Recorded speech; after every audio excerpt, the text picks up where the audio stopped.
University of Toronto Class of 2020. Let us be the first to welcome you to Convocation Hall and to your virtual Convocation ceremony.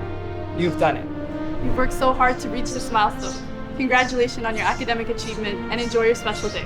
Now, let's get the ceremony started.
We wish to acknowledge this land on which the University of Toronto operates.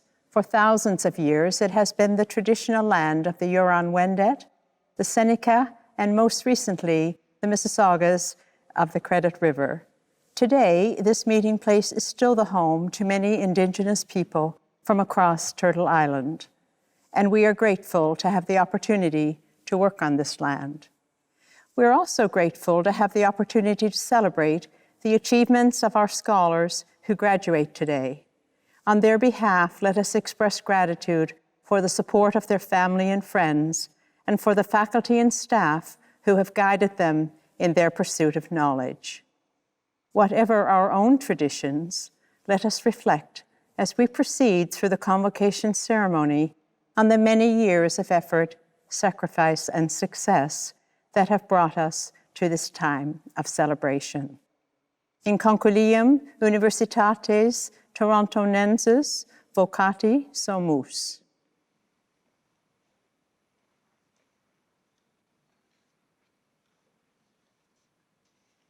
Insignissime Cancellaria, presento tibi hosce scholaris, ut admittantur ad gradus varios, testorque eos quod omnia quae statuta requirunt aptos et idoneos esse.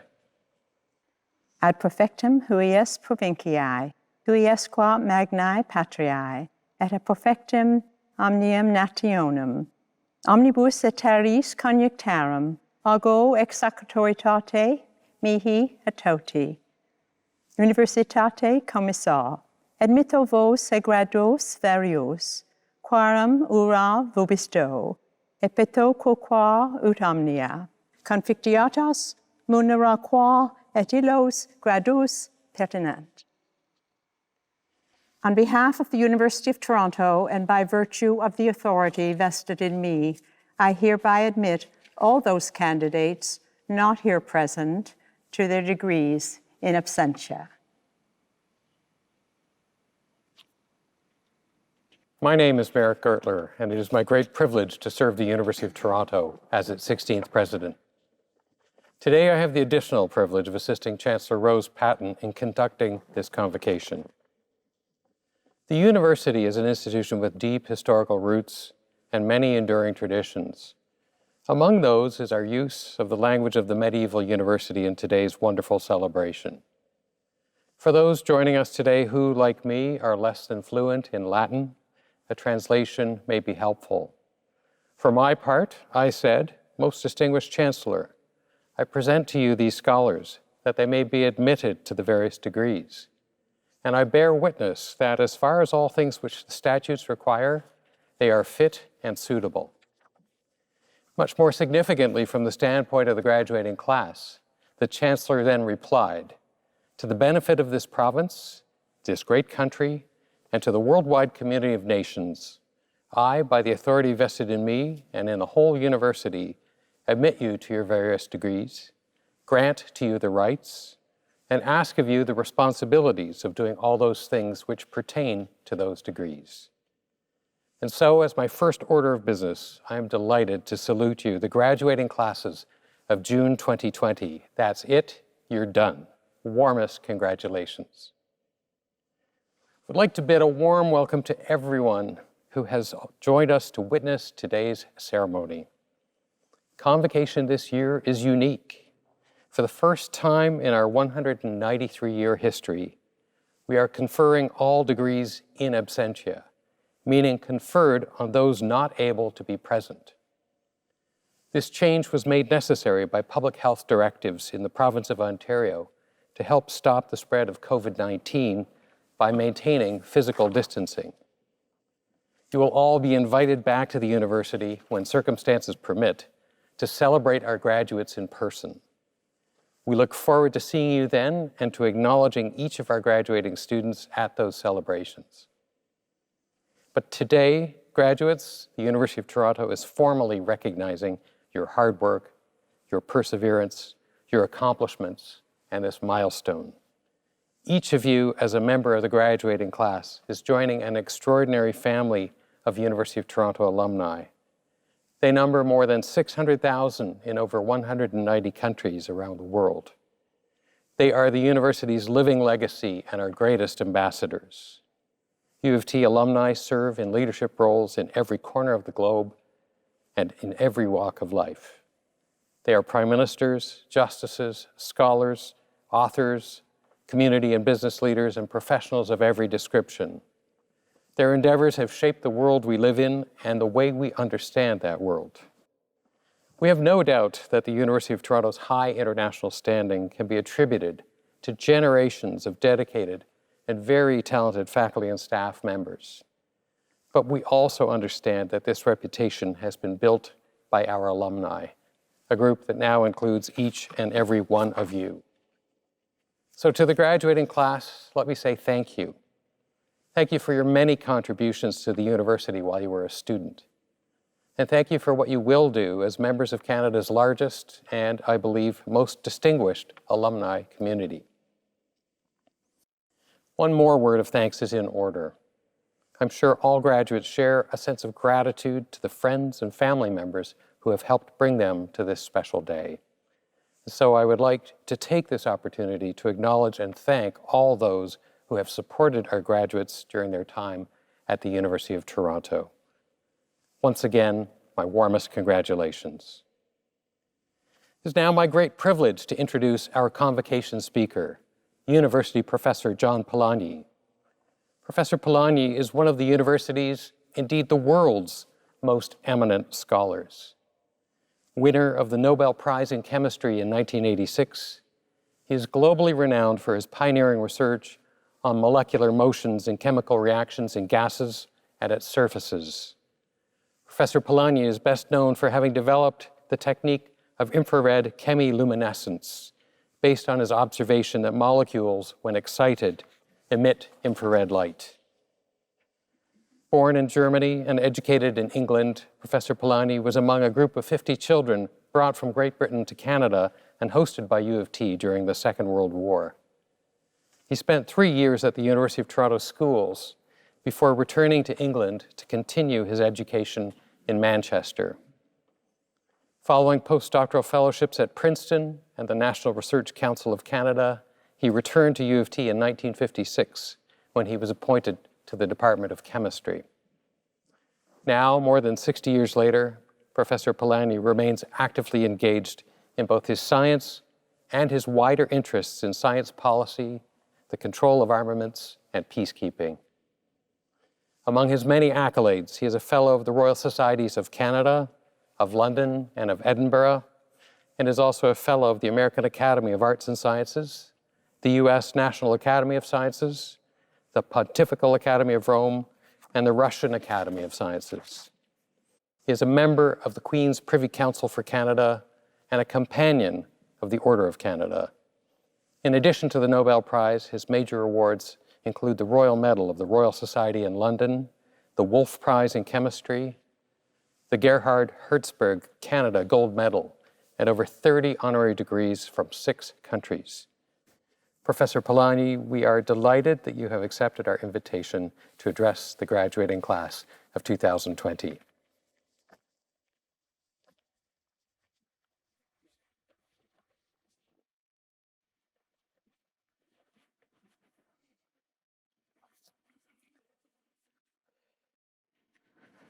Chancellor Patton, President Gertler, members of the U of T and friends of the U of T, and above all, our honored graduates today. Thank you, Merrick, for those kind words of welcome. Normally, Convocation Hall would be absolutely full on graduation day, but for our university's first virtual ceremony, it's empty. That emptiness is a testimonial to a shared concern for each other. Teachers and taught have agreed to isolate themselves. That's a loss, but there is also a gain. Our community is clearly capable of recognizing a looming danger and responding to it. The Enlightenment, 3 centuries ago, insisted on reason as the guide to action. That's what all scholars believe. Today, we rejoice in 15,000 new members joining our scholarly community, each a rational being on whom we pin our hopes for the future. You and your parents invested wisely in your education. They and you clearly believe in it. We're grateful to them and proud of you. There is a further cost to education. Your education demands that you commit yourselves to the cause of reason, speaking out on its behalf. Yesterday, you were students. Today, you're also teachers. Not all teachers are ones you choose. Among the least welcome is COVID-19. Its first lesson is tough. Keep away from those who could pass on the contagion. That's in our common interest. COVID's second lesson is humane. Use the power of reason to look ahead, to prevent us from falling over precipices. Precipices abound, but I'm going to focus on 3. First, the danger of an uncontrolled pandemic. Fortunately, we know enough to avoid it. When we succeed, we should congratulate ourselves on a triumph of reason. We need such triumphs. For beyond that lie 2 further precipices: climate change and nuclear war. These 3 threats are, of course, linked, since ours is a small planet. It's sobering that your generation faces such challenges, but the outlook is good. Never before has there been so much informed debate, such an abundance of statistics and graphs, so large a group of educated observers, and such a clamor for truth. Science is in the ascendant, and science brings a message of hope. within the limits of its models, the future of all three major threats are predictable. COVID, now our number one adversary, is obliging us to think about a fairer world. It is unthinkable that we find a cure only for the rich. While you were students, the dangers of climate change came into a good deal sharper focus. We've been warming the world. If we continue, we shall be responsible for global disasters of drought and flood. To counter this, we depend on social change. We have a few decades to alter our behavior. We know we can, and we must. The third threat comes from replacing horsepower with the power of the atom. You may find it hard to believe that these changes center on the year of your graduation. Is that an illusion? I assure you it's not. The destructive potential of the atomic age is transformative, and it occurred in a lifetime. When I was born, there were no nuclear weapons. There was, at my university at that time, Manchester, England, Professor Lord Rutherford, discoverer of the atomic nucleus. He proclaimed loudly, a lord he was convinced should be loud, that anyone who spoke of harnessing the power of the atom was, as he put it, talking moonshine. As an undergraduate in Manchester, I edited a newspaper that warned, I hope loudly, of the dangers of a nuclear-armed world. Then, in 1949, the year I graduated, the number of nuclear-armed powers increased from 1 to 2. The Soviet Union had its A-bomb. Today, alarmingly, there are 9 nuclear powers and 14,000 nuclear weapons. Each weapon can destroy a medium-sized city. So there are more weapons than targets. Nonetheless, vast sums are being spent on making weapons more versatile and accurate. Why? Why is the restraint we see in regard to the other two threats not evident here? Perhaps because the reality is so fearsome. It's true that we have survived 75 years of the atomic age with only one dreadful recourse to nuclear weapons. But should that persuade anyone that a nuclear standoff can endure for the rest of time? If you believe that, you're in a minority. Not one of the possessors of nuclear weapons agrees with you. They're all pursuing higher levels of nuclear readiness. None regard the present situation as stable. All are arming, none disarming. But there is a path forward. We only need the courage to take it. 3 years ago, 122 nations at the UN sponsored a new international agreement, the Nuclear Weapons Prohibition Treaty, which, when law, will make the possession of nuclear weapons illegal. Within a few years, I believe, this ban will become law.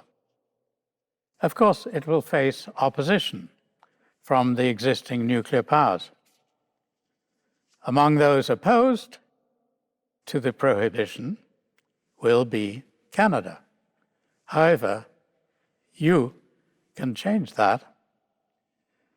The basis for a nuclear ban already exists. Slaughtering non-combatants is agreed by international treaty to be illegal if done by chemical weapons, if done by biological weapons, by mines, or by cluster bombs. Missing from this list are only nuclear weapons. Some may argue that international agreements make no difference.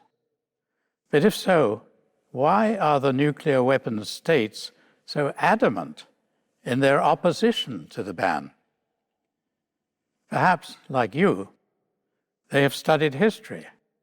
They remember how the ban on slavery in the 19th century went from a subject of mockery to an unstoppable moral force.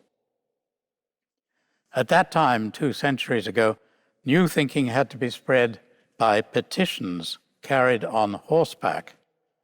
However, such was the support for abolition of slavery, it was necessary for the US Congress to pass a gag law to stem the flood of petitions favoring abolition.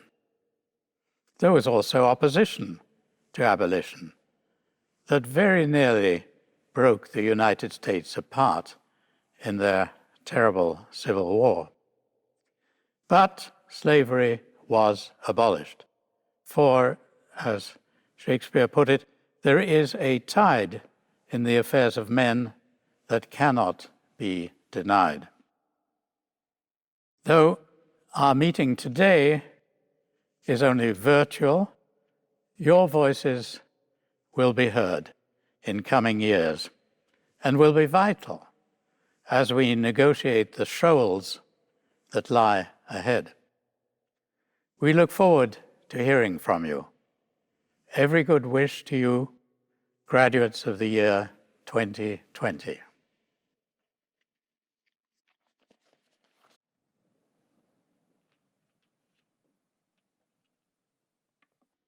Thank you so much, Professor Polanyi, for your thoughtful and inspiring words to our graduates.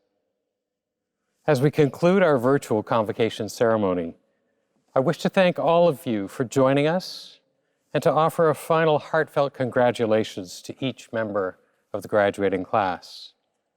I'd also like to thank Chancellor Rose Patton for presiding over today's ceremony, as well as Ms. Claire Kennedy, Chair of the University's Governing Council, for joining us as a member of the Chancellor's procession. I now invite the Chancellor to bring today's ceremony to a close.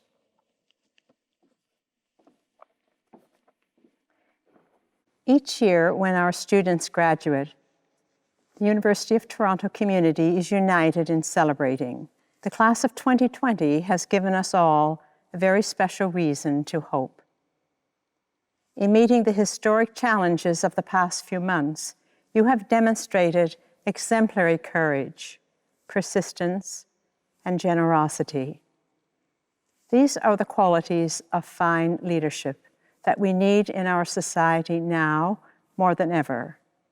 We are so proud to count you among the global community of alumni of the University of Toronto. And as I bring this convocation to a close, I hope we will see you often in the years to come. And I invite you all to stay connected. We will be very interested in your journey, and we know you will make an impact for the better in whatever path you choose. Concilium dismissum est.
You've done it, class of 2020. Congratulations from the Faculty of Applied Science and Engineering.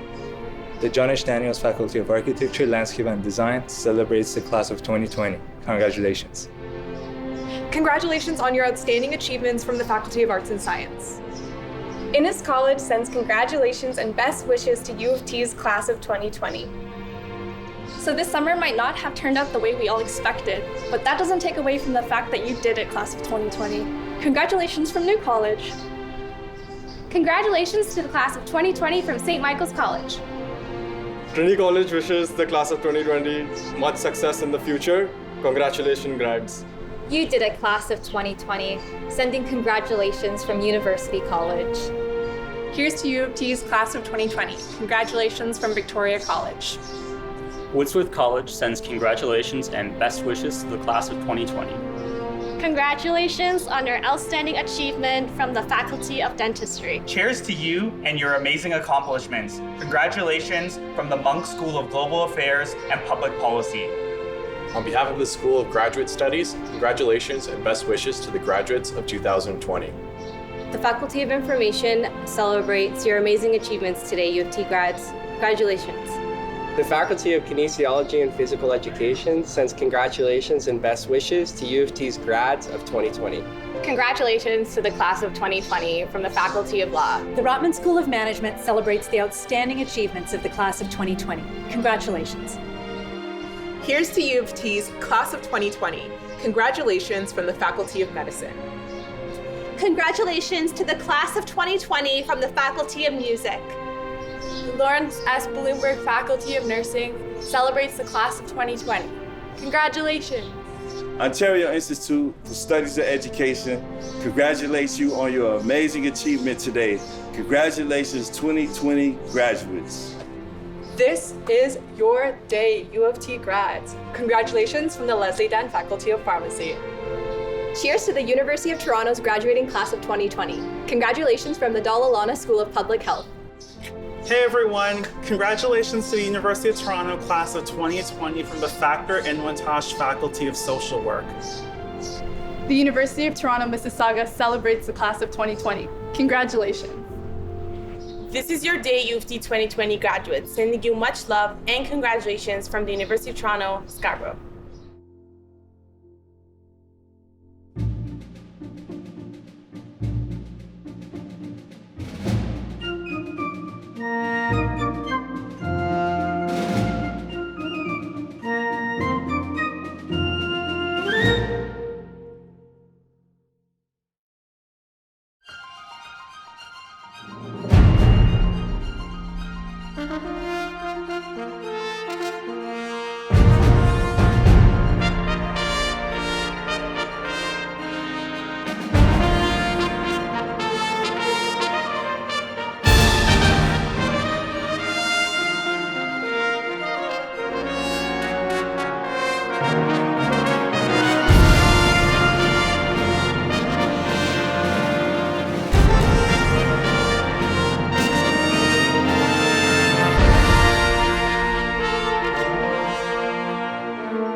Thank you.